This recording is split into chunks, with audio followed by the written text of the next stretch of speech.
Alors,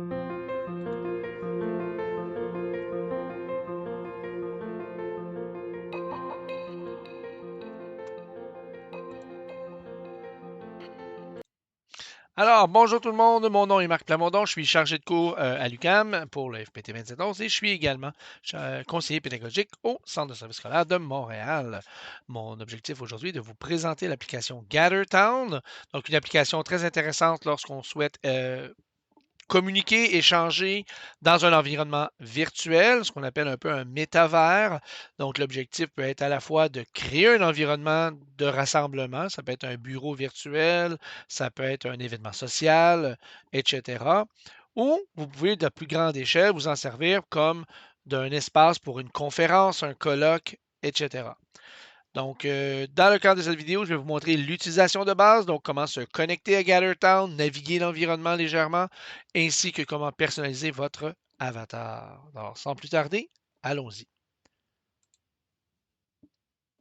D'accord. Alors, dans GatherTown, pour vous connecter à l'environnement virtuel, vous aurez besoin du lien qui vous a été envoyé vraisemblablement par courriel. Donc, on voit ici là, que j'ai un lien qui a été envoyé pour un événement sur l'enseignement individualisé. Je vais dans le navigateur de mon choix. Je peux soit copier-coller le lien ou simplement cliquer dessus. Et une fois que je clique là-dessus, l'application s'ouvre et elle va me demander la permission d'utiliser le microphone ainsi que la caméra. Euh, je vais cliquer dessus. On voit en haut ici qu'il me demande pour la caméra. Je vais autoriser. Dans quelques instants, il va faire la même chose pour le microphone. Donc, on voit microphone et il va autoriser. Par défaut, puisque j'utilise ma caméra principale pour la petite mortaise là, que vous voyez ici, GatherTown n'a pas été en mesure d'accéder à ma caméra. Ce serait la même chose si, par exemple, vous êtes dans un environnement Zoom. Donc, vous êtes dans une conférence de groupe, un Zoom, et là, vous voulez aller dans GatherTown.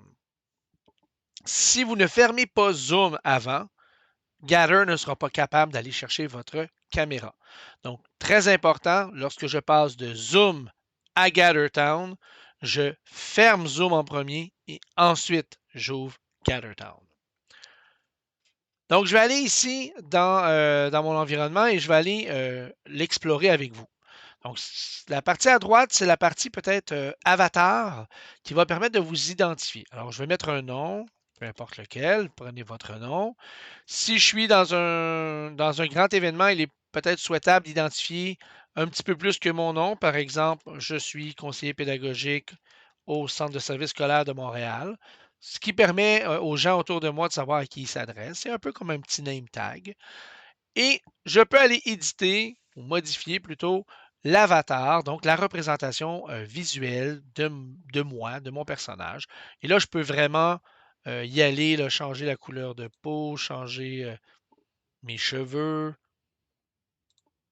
même la couleur, peu importe. Je peux mettre une petite barbe d'une couleur funky. Ensuite, je peux changer mes vêtements, jacket, bottom, shoe. Bon, je peux changer plein de choses. OK, ça me perturbe la barbe. Je pense que je vais aller la changer. Là, c'est un peu weird. Bon. Dans les accessoires, je peux mettre autre chose. Et là, ce qui est important un peu, c'est est-ce qu'il y a un code vestimentaire? Et là, souriez pas quand je vous dis ça. C'est intéressant dans ces événements-là d'avoir un élément distinctif pour les personnes qui ont un rôle spécifique ou particulier dans l'événement. Dans le cas de l'événement où je vais me connecter, dans la journée thématique sur l'enseignement individualisé, le chapeau de capitaine de bateau en rouge sera utilisé par les membres du RICI FP qui vont nous offrir leur aide pour les gens qui ont de la difficulté à se connecter, de la difficulté avec l'environnement GatherTown, etc. Donc, à ne pas utiliser, s'il vous plaît. Et le deuxième, le petit mortier bleu, sera utilisé par les animateurs de la rencontre. Donc, encore une fois, à ne pas utiliser. Tous les autres accessoires sont évidemment disponibles. Bon, je vais me mettre une belle couronne de fleurs et voilà. Partie de gauche maintenant, caméra et microphone. Si ma caméra n'a pas été détectée ou vous vous ramassez en situation que j'ai ici à l'écran, vous pouvez aller cliquer sur le chevron et choisir votre caméra. Donc, on voit qu'elle n'a pas choisi la bonne. Je vais prendre celle-là. Je vais l'activer ici pour voir si ça fonctionne. Et là, je peux vous dire allô. Remarquez que derrière moi, il y a un fond vert. Peut-être que chez vous, ce sera le fond d'une cuisine ou le fond d'un salon. Ça peut être intéressant d'ajouter ce qu'on appelle un fond d'écran virtuel. Donc, pour ce faire, vous allez dans le chevron à nouveau et vous choisissez l'option Background and Effect. En cliquant là-dessus, vous pouvez soit prendre l'un des fonds virtuels proposés par GatherTown, ce que je vous recommande, soit vous pouvez appliquer un flou, donc un blur en bon québécois, ou vous pouvez ajouter une image de votre choix qui provient de votre ordinateur,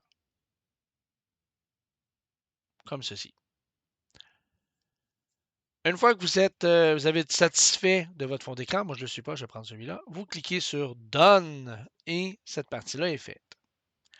Allons du côté du microphone maintenant, même chose, si vous cliquez sur le petit chevron, vous allez retrouver, là j'en ai beaucoup, c'est pour ça que je zoome out, tous vos microphones dans le haut. Donc les micros se retrouvent en haut et les haut-parleurs se retrouvent en bas. Donc ici, on voit que c'est mon micro-casque qui a été sélectionné. Parfait, c'est celui-là que je veux. Et ici, même chose, c'est mon casque d'écoute. C'est celui-là que je veux. Alors, je vais laisser ça comme ça et je suis prêt à joindre. Me voilà dans l'environnement de la convention. Donc, hormis le fait que la convention elle-même va avoir des pièces, va avoir des endroits pour peut-être discuter à 2, à 3, à 4, ce qu'on appelle des zones privées. Il y a des choses essentielles et de base que vous devez maîtriser. La première, comment se déplacer. En utilisant les flèches de votre clavier. Et là, si vous vous demandez, les flèches, là, c'est le petit pavé qui se trouve à la droite de votre clavier. Ou encore, si vous préférez y aller avec la main gauche, vous pouvez prendre les touches A et D pour gauche-droite, W et S pour de haut en bas. Dans GatherTown, vous pouvez parler avec quelqu'un en vous approchant de lui. Donc, si je m'approche, et là je ne le ferai pas de Mozart, je pourrai lui parler. Donc, c'est important de pouvoir se déplacer dans l'environnement. Vous remarquez ici que l'animateur a également mis un élément d'importance, c'est-à-dire que traverser la porte nous amène à l'atelier. Donc, dans GatherTown, lorsque vous vous déplacez, vous pouvez vous promener d'une pièce à l'autre en utilisant les portes qui ont été prévues. Je vais retourner ici. Donc, ça fait le tour un tout petit peu. Je vous dirais qu'en général, vous pouvez vous connecter et aller explorer votre environnement. Maintenant, pour les interactions, vous avez dans le bas de votre écran les réactions, le partage d'écran, ainsi que le lever de main. Donc, il est très recommandé lorsque vous êtes dans un environnement comme un espace d'échange d'utiliser la main levée pour signifier là, que vous voulez parler. Aussitôt que je me mets à parler, la main disparaît. Donc, ne dites rien, sinon votre tour de main va baisser. Autre chose, vous pouvez mettre un petit cœur, vous pouvez mettre donc des réactions, soit en allant cliquer dessus, soit vous voyez qu'il y a un chiffre, c'est les touches de votre clavier de 1 à 8. Donc, si je fais 8, pas 8, mais non, 7, voilà, je peux changer mes petites choses. Je peux changer ces icônes-là, comme bon me semble.